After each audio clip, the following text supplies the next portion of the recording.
Ej, czekaj. Czekaj teraz ty. Ej, to jest chyba oryginał. Chyba jo, bo patrzcie, takie coś jeszcze jest. Pop Mart. I w ogóle taki kurde szorstki ma opakowanie.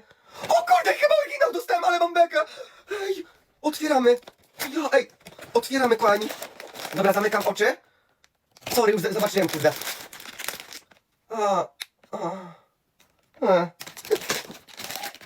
Kurde, no! Ja to mam, kurde, szczęście w życiu. Pół dupy za krzaka. Myślałem, że będę mieć oryginał, kurde. Sprzedam na Vinted w razie W. Wiecie, jak będę biedny, już skończony w necie i w ogóle. To, kurde, zobaczcie.